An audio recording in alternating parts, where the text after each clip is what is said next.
Aujourd'hui, on plonge dans une histoire fascinante, celle d'une femme dont le sourire éclatant et les pas de danse ont marqué des générations, mais dont la vie cache des épreuves bien plus profondes qu'on ne pourrait l'imaginer. Jennifer Grey, l'icône de Dirty Dancing, n'est pas seulement l'actrice qui a fait chavirer nos cœurs dans les années 80. Derrière la lumière des projecteurs, elle a traversé des drames, des décisions déchirantes et des combats personnels qui l'ont transformée. À 65 ans, elle partage enfin sa vérité, une vérité faite de triomphe, de tragédie et de résilience. Dans cette vidéo, on va explorer son parcours, depuis son enfance sous pression jusqu'à son retour sur la piste de danse, en passant par les moments qui ont failli la briser. Attachez vos ceintures, car cette histoire est aussi émouvante qu'inspirante. Allons-y. Une enfance dans l'ombre des projecteurs. Jennifer Grey est née le 26 mars 1960 à New York, dans une famille où le spectacle semblait couler dans les veines. Son père, Joel Grey, était un acteur oscarisé, célèbre pour son rôle dans Cabaret.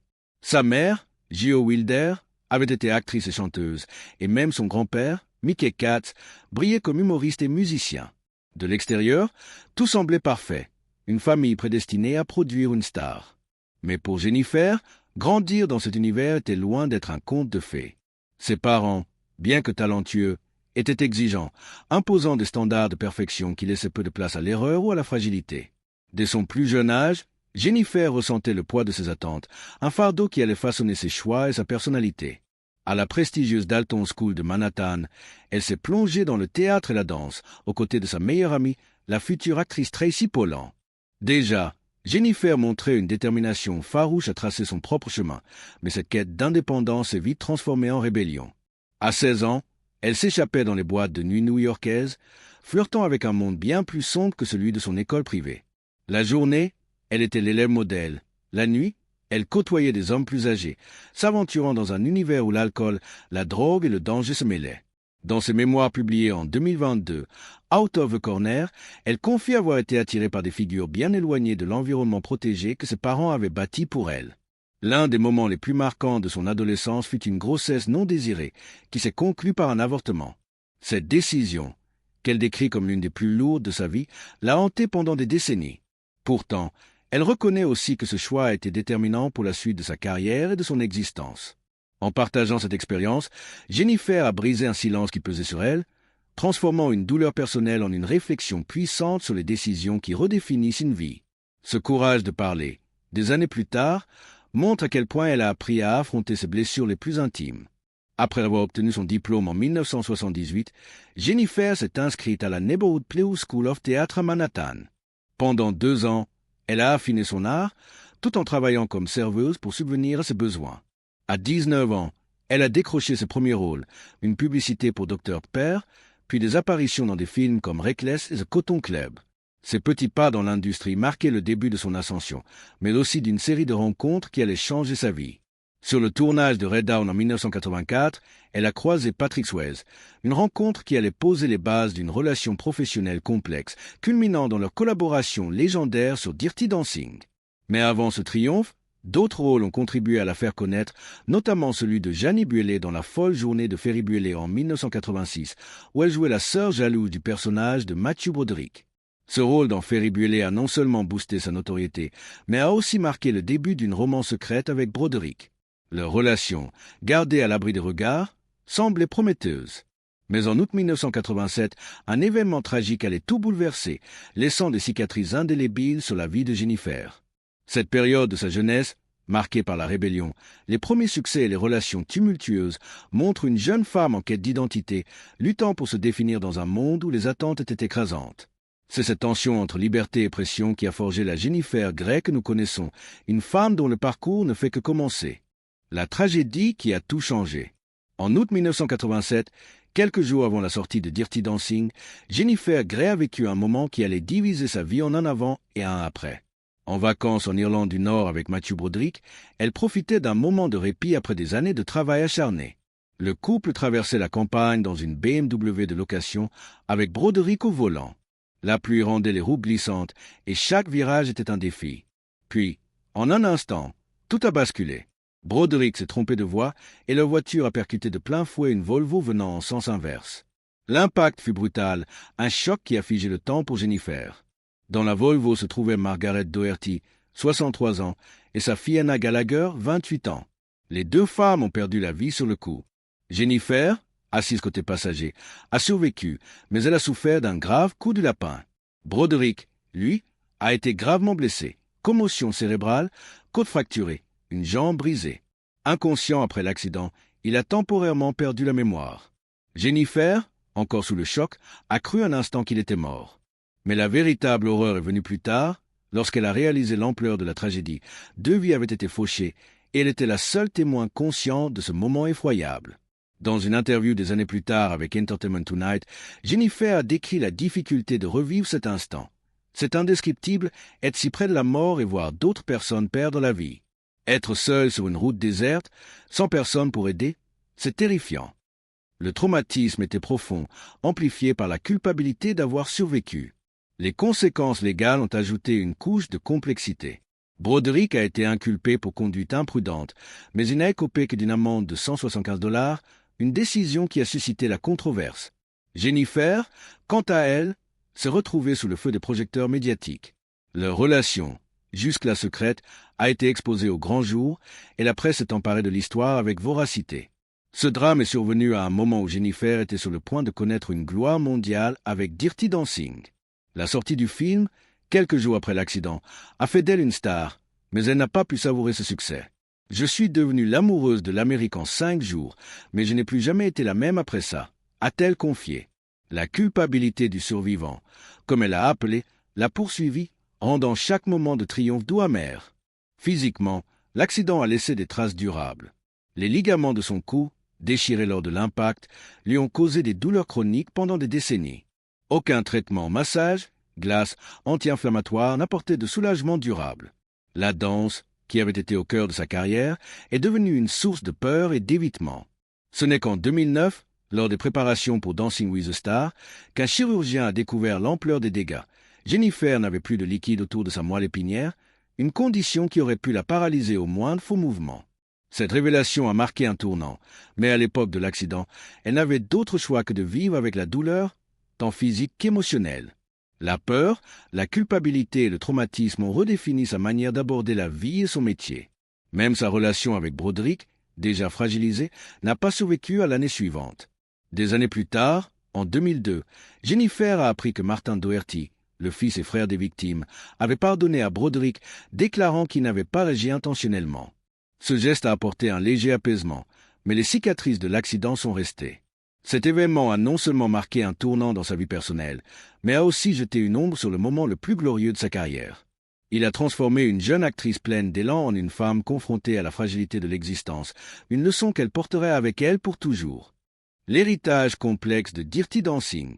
Quand Jennifer Grey a lu le scénario de Dirty Dancing pour la première fois, elle a immédiatement vu plus qu'une simple romance. C'était une histoire vibrante, mêlant musique, danse, émotion brute, une chance unique de briller. Mais un obstacle se dressait. Les producteurs voulaient Patrick Swayze pour le rôle de Johnny Castle. Leur collaboration sur Red Dawn en 1984 avait laissé un goût amer à Jennifer. Elle le trouvait trop sûr de lui, parfois distrait, et elle s'était juré de ne plus jamais travailler avec lui. Pourtant, aucun autre acteur ne semblait convenir. La pression montait et les producteurs ont organisé un essai à l'écran. Avant cet essai, Patrick a pris Jennifer à part. Oubliant son attitude de l'époque, il s'est montré vulnérable. « Je t'aime, je suis désolé. Je sais que tu ne veux pas de moi pour ce film, mais on peut faire quelque chose d'incroyable ensemble. » Ces mots, prononcés avec sincérité, ont changé la donne. Jennifer a mis ses réticences de côté et leur alchimie lors de l'essai était électrique. Ce n'était pas une connexion douce, mais une tension palpable, parfaite pour incarner Baby et Johnny. Les producteurs ont su qu'ils tenaient quelque chose d'unique. Le tournage, en 1986 à l'Éclure, en Caroline du Nord, était loin d'être glamour. Avec un budget limité et un calendrier serré, l'équipe travaillait dans la chaleur écrasante. Jennifer, bien que naturellement rythmée, n'avait jamais suivi de formation formelle en danse. Elle a dû redoubler d'efforts pour suivre Patrick, un danseur classique formé par sa mère, la chorégraphe Patsy Swayze. Cette différence de technique créait parfois des frictions. Patrick, discipliné, s'agaçait quand Jennifer manquait un pas ou riait nerveusement, comme lors de la scène du chatouillement de bras, un moment authentique gardé dans le film. Le tournage n'était pas sans défi physique.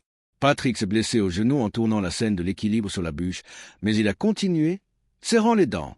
Jennifer, elle, luttait contre ses propres insécurités, se sentant parfois dépassée par l'expérience de son partenaire. Certains jours, ils étaient complices, d'autres, ils s'évitaient hors des prises. Le chorégraphe Kenny Ortega jouait souvent les médiateurs pour maintenir une dynamique professionnelle. Puis est venu le moment du porté iconique.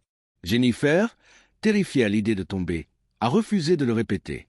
Lors de la prise finale, ils l'ont exécuté pour la première fois, porté par l'adrénaline et une confiance fragile. Ce risque a donné une scène légendaire, capturant une magie brute. À sa sortie en août 1987, Dirty Dancing a conquis le monde. Le film a rapporté plus de 214 millions de dollars, sa bande originale s'est vendue par millions, et il est devenu le premier film à atteindre 1 million de ventes en vidéo. Jennifer a été nommée au Golden Globe, devenant un visage emblématique. Mais en coulisses, elle peinait à savourer ce triomphe. L'accident en Irlande, survenu juste avant, jetait une ombre sur sa gloire. Le stress du tournage et la douleur émotionnelle rendaient ce succès presque irréel. Dirty Dancing est devenu le rôle qui a défini sa carrière, un héritage à la fois glorieux et compliqué, teinté par sa relation tendue avec Swayze et les blessures du passé. La rhinoplastie qui a redéfini sa carrière. Après le succès de Dirty Dancing, Jennifer Grey s'est retrouvée face à un paradoxe. Elle était célèbre, mais enfermée dans l'image de Baby Ousmane, douce, accessible, mais perçue comme limitée par les directeurs de casting. Son apparence, en particulier son nez, devenait un sujet de discussion. Des amis, des collègues et même sa mère lui ont suggéré une rhinoplastie, arguant que cela pourrait élargir ses opportunités. Dans ses mémoires, Jennifer écrit « Mon soi-disant problème n'en était pas un pour moi ». Mais la pression constante l'a fait douter. Au début des années 1990, elle a consulté 3 chirurgiens et s'est décidée pour une intervention qu'elle voulait subtile. Ce qui devait être une simple retouche s'est transformé en cauchemar. Des complications lors de la première opération ont nécessité une seconde intervention. Le résultat était radical. Son visage, autrefois reconnaissable, était méconnaissable même pour ses proches. Les tabloïds s'en sont emparés, réduisant sa carrière à des comparaisons avant-après. Jennifer a décrit cette expérience comme entrer dans un programme de protection des témoins. Elle entrait dans une pièce et personne ne savait qui elle était. Un employé d'aéroport a même refusé de croire qu'elle était l'actrice de Dirty Dancing. Ce changement a eu un impact immédiat sur sa carrière. À Hollywood, la reconnaissance visuelle est essentielle, et Jennifer ne correspondait plus à l'image que le public aimait. Les offres de rôles se sont raréfiées. Elle a envisagé de changer de nom pour repartir de zéro, mais a finalement renoncé. Elle a décroché des petits rôles, comme une apparition dans Friends ou des participations à Boonser et The West Side Waltz, mais rien n'égalait l'élan d'avant. En 1999, elle a joué dans It's Like, You Know, une série où elle incarnait une version d'elle-même, tournant en dérision sa rhinoplastie. Cette autodérision était une tentative de reprendre le contrôle du récit, mais elle n'effaçait pas la réalité. Sa carrière avait été freinée. En 2022, elle confiait à People que cette décision ressemblait à une capitulation face aux attentes des autres, et elle se demandait encore ce qui serait arrivé si elle avait suivi son instinct. L'ironie est cruelle. Jennifer n'a pas disparu par manque de talent, mais parce que son apparence avait changé. Hollywood, incapable de la reconnaître, a cessé de lui offrir des opportunités. Cette période de sa vie illustre la dureté de l'industrie, où une décision personnelle peut redéfinir une carrière. Pourtant, Jennifer a continué à avancer, cherchant des moyens de se réinventer, prouvant que sa résilience allait au-delà des jugements extérieurs. Danser à nouveau contre la douleur. La douleur physique et émotionnelle a accompagné Jennifer Grey bien avant son apparition dans Dancing with the Stars. L'accident de 1987 avait laissé des séquelles durables, ligaments déchirés dans le cou, migraines incessantes, raideur chronique. Pendant des années, elle a essayé tous les remèdes massages, glaces, anti-inflammatoires, sans succès. La danse, qui avait fait d'elle une icône, était devenue une activité qu'elle évitait, de peur d'aggraver ses blessures. Cette douleur a façonné sa vie, limitant ses mouvements et son rapport à son corps. En 2009, alors qu'elle se préparait pour Dancing with the Stars, un examen médical de routine a révélé une vérité alarmante. Un chirurgien, le docteur Robert Bray Jr. a découvert qu'il n'y avait plus de liquide autour de sa moelle épinière, une condition qui la rendait vulnérable à une paralysie en cas de chute. La chirurgie était inévitable. Lors de ce même processus, les médecins ont détecté un nodule cancéreux sur sa thyroïde, asymptomatique mais potentiellement mortel. Le nodule a été retiré avant que le cancer ne se propage, un coup de chance qu'elle attribue à l'accident initial. Sans ma blessure au cou, il n'aurait jamais trouvé la tumeur, a-t-elle confié à USA Today. Cette épreuve, aussi terrifiante soit-elle, lui a sauvé la vie. L'opération du cou, une fusion antérieure avec une plaque en titane, a stabilisé sa colonne et réduit sa douleur. Pour la première fois en des décennies, elle a retrouvé une liberté physique. Mais la peur restait, peur de danser, peur de ne plus être à la hauteur. Lorsque l'offre de Dancing with the Stars est arrivée en 2010, Jennifer avait 50 ans. La mort de Patrick Swayze l'année précédente l'a poussée à accepter, comme un hommage à leur héritage commun. Avec son partenaire Derek Hough, elle s'est lancée dans l'aventure, malgré les risques. Dès les premières répétitions, elle a été honnête sur ses limites physiques. Pourtant, ses performances ont surpris. Sa technique était précise, son émotion captivante. Elle a dominé les premières semaines, mais la fatigue et les douleurs anciennes ont refait surface. Après avoir perdu la tête du classement, elle est revenue en force lors de la 7e semaine, rivalisant avec Brandon O'Wood. En finale, un nouveau défi, une hernie discale dans le bas du dos, juste avant la dernière prestation. Contre toute attente, Jennifer a dansé, cachant sa douleur. Le 23 novembre 2010, elle et Hough ont remporté la compétition, faisant d'elle la femme la plus âgée à gagner à l'époque. Ce triomphe était plus qu'une victoire. C'était une réclamation de son identité, un retour à la danse malgré les obstacles. Amour, perte et réinvention. La vie personnelle de Jennifer Grey a été aussi tumultueuse que sa carrière. Dans les années 80, elle a vécu des romances avec des stars comme Michael J. Fox et Johnny Depp.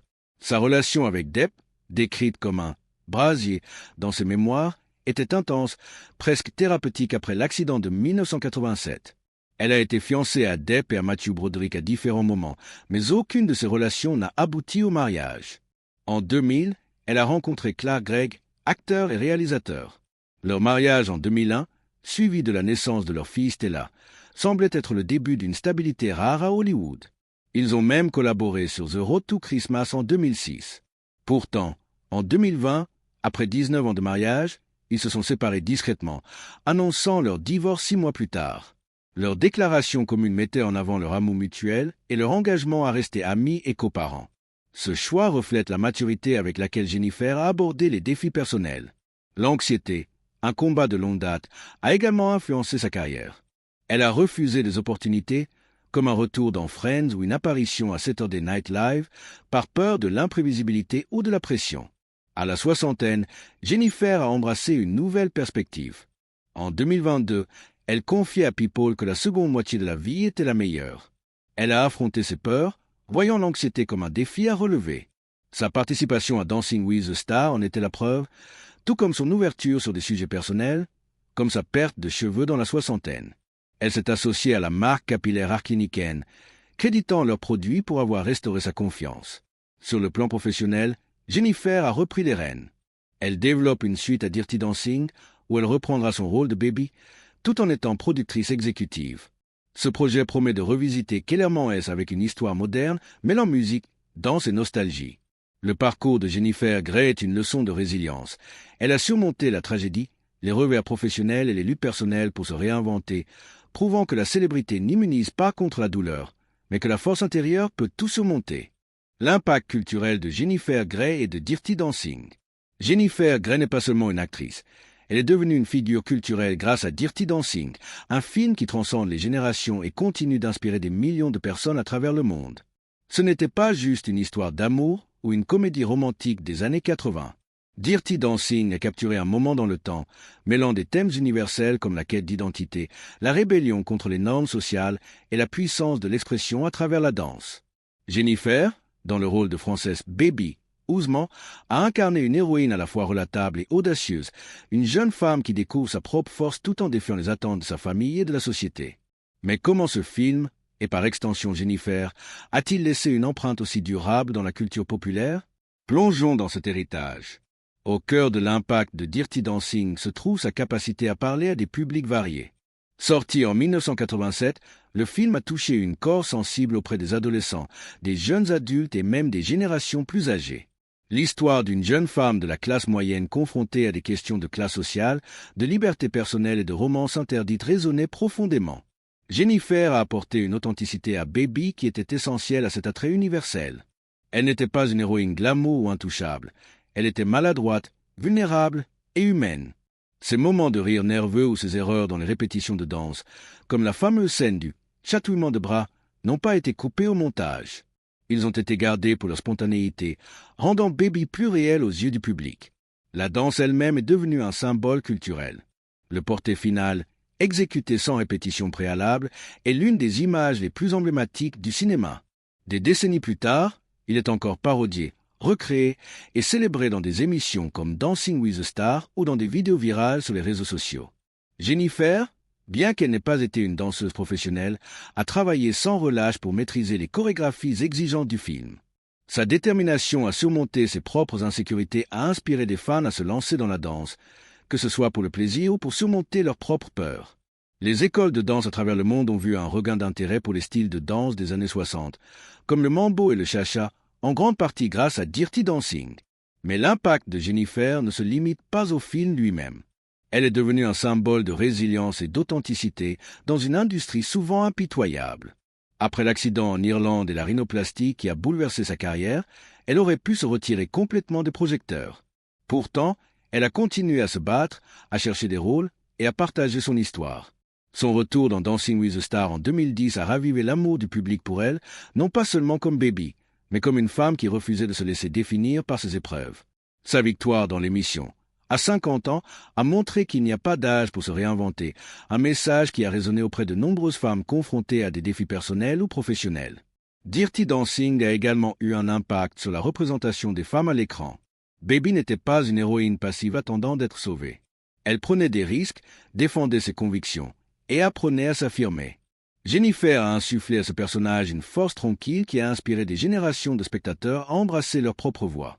Le film abordait aussi des sujets audacieux pour l'époque, comme l'avortement illégal, à travers l'histoire de Penny, la partenaire de danse de Johnny. Jennifer, en partageant plus tard sa propre expérience d'une grossesse non désirée dans ses mémoires, a renforcé ce lien avec des thèmes sociaux importants, montrant comment l'art et la vie personnelle peuvent se croiser pour créer un dialogue significatif. L'héritage culturel de Jennifer s'étend également à la musique. La bande originale de Dirty Dancing, avec des hits comme Time of My Life, est devenue un phénomène en soi, remportant un Grammy et restant un incontournable des soirées dansantes. Jennifer, en tant que visage central du film, est indissociable de cette nostalgie. Les fans continuent de lui écrire, de la reconnaître dans la rue et de lui demander des anecdotes sur le tournage, même des décennies plus tard. Elle a raconté dans des interviews comment des gens du monde entier lui confient que Dirty Dancing les a aidés à traverser des moments difficiles, que ce soit une rupture, une perte ou simplement le besoin de se sentir vivant à travers la danse. Cet impact se reflète aussi dans la manière dont Jennifer a inspiré d'autres artistes. Des chorégraphes, des réalisateurs et même des musiciens citent Dirty Dancing comme une influence majeure. Le film a ouvert la voie à d'autres productions centrées sur la danse, comme Save the Last Dance ou Step Up, qui ont repris l'idée d'utiliser le mouvement pour raconter des histoires d'émancipation. Jennifer, par sa performance, a prouvé que la danse pouvait être plus qu'un spectacle. C'était un langage universel capable de transmettre des émotions brutes et de connecter des gens à travers les cultures. En 2022, alors qu'elle travaillait sur la suite de Dirty Dancing, Jennifer a promis de préserver cet héritage tout en l'adaptant à une nouvelle génération. En tant que productrice exécutive, elle s'assure que le film reste fidèle à l'esprit de l'original tout en explorant des thèmes modernes. Cette démarche montre sa volonté de ne pas seulement reposer sur la nostalgie, mais de continuer à faire évoluer son influence. L'impact de Jennifer Grey et de Dirty Dancing est un rappel que certaines histoires ne s'effacent jamais. Elles continuent de danser dans nos cœurs, nous poussant à nous lever, à prendre des risques et à trouver notre propre rythme. L'histoire de Jennifer Grey est celle d'une femme qui a dansé à travers la gloire, la douleur et la rédemption. De son enfance sous pression à New York à son triomphe dans Dirty Dancing, en passant par l'accident tragique en Irlande, la rhinoplastie qui a bouleversé sa carrière et son retour triomphal dans Dancing with the Stars, Jennifer a prouvé qu'elle était bien plus qu'une icône des années 80. À 65 ans, elle continue de se réinventer, développant des projets comme la suite de Dirty Dancing et partageant sa vérité avec courage. Son parcours nous rappelle que derrière chaque sourire à l'écran se cache une histoire humaine, faite de lutte et de victoire. Merci de m'avoir suivi dans ce voyage. Laissez un like, abonnez-vous et dites-moi en commentaire ce que vous pensez de l'histoire de Jennifer Grey. À bientôt pour une nouvelle vidéo.